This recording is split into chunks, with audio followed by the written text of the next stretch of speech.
Syafi'iyah mengatakan bahwa yang paling berhak menjadi imam adalah al-wali, yaitu kerabat, saudara walinya. Maka kalau seandainya orang itu umpamanya kan kalau perempuan siapa walinya? Itu adalah ayah. Maka kalau ayah hidup, maka ayah yang berhak menjadi imam. Kalau seandainya ayah, jadi ada meninggal seorang, ayah ada, anak ada. Nah, siapa yang berhak menjadi imamnya? Maka adalah ayahnya, walinya. Setelah itu baru anaknya, baru saudaranya. Urutan-urutan itu ada pamannya. Begitu seterusnya. Jadi ini ya. Kemudian dan keluarga wali ini menurut dalam mazhab Syafi'i, dia lebih berhak menjadi imam daripada al-wali, penguasa. Jadi tidak seperti mazhab Hanafi. Jadi ulama Hanafi al-wali dulu, tapi kalau mazhab Syafi'i al-wali. Siapa walinya? Artinya siapa keluarga paling dekat yang menjadi wali dia. Kalau dia perempuan menikah, itu ada wali. Wali itu yang berhak jadi imam. Maka dalam hal ini adalah bapak. Oleh karena itu, wa in awsal mayyitu li ghairil wali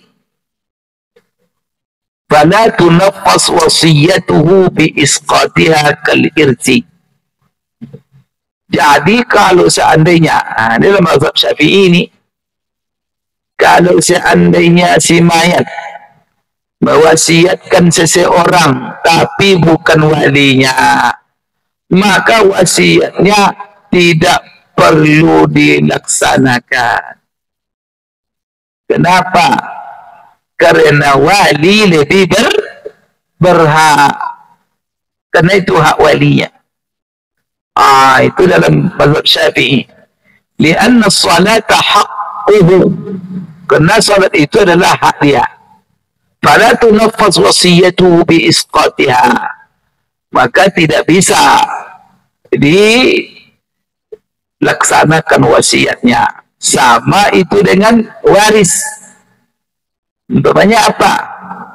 Diwasiatkannya hartanya kepada orang lain. Ini harta saya ini untuk si Anu. Hartanya itu si Anu itu bukan keluarganya, tidak warisnya. Maka tidak boleh dilaksanakan wasiat itu, kecuali wasiat itu tidak melebihi seperti, jadi boleh ditampakkan tapi dalam batas sepertiga saja. Tapi kalau semuanya, semua harta saya untuk si Anu, itu bukan ahli waris, tidak boleh diberlakukan. Fala tunaffaz wasiyatuhu. Kemudian apa dalil Imam Syafi'i? Karena maksud daripada solat itu, tujuan solat itu kata Imam Syafi'i, alal janazah, maksud solat itu adalah ad-du'a'u lil mayyit, yaitu mendoakan si mayat. Kan itu inti solat jenazah, itu sebenarnya mendoakan si mayat. Allahumma ighfir lahu warhamhu wa'afihi wa'fu anhu. Doa intinya. Maka dia bilang, wa du'aul qaribi aqrabu ilal ijabati lita'allumihi wa inkisari qalbihi. Itu dalam mazhab Syafi'i. Doa orang yang paling dekat dengan si mayat itu lebih dekat untuk mustajab. Kenapa? Karena dia berdoa dalam kondisi sangat sedih sekali. Berbeda dengan orang lah. Coba kalau meninggal bapak kita, ibu kita, sama kesedihan kita sebagai anaknya dengan kesedihan tetangga. Mana yang lebih sedih? Anak atau tetangga? Anak.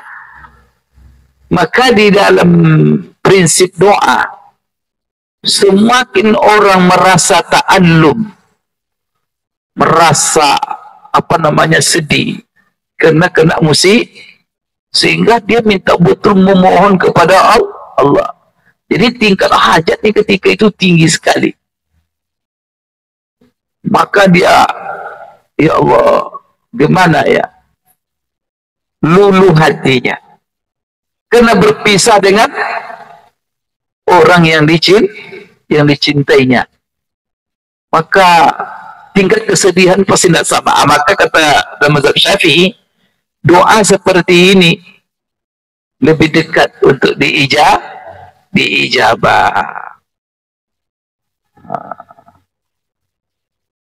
Jadi itu yang dikatakan dalam mazhab Syafi'i. Maka tersimpullah di dalam masalah ini berapa tadi? 3 pendapat.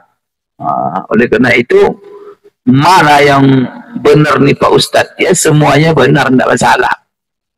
Jadi siapa yang amalnya pilih aja. Kalau Bapak mazhab Hanafi, ya sudah, suruh sultan menjadi imam. Tapi kalau Bapak mazhab Maliki, siapa jadi imam? Wasi, orang yang diwasiatkan. Kalau Bapak mazhabnya Syafi'i, ya keluarga paling dekat. Maka kita biasa di sini, kalau meninggal Bapak, siapa yang jadi imam? Anak. Karena anak merasa paling sedih.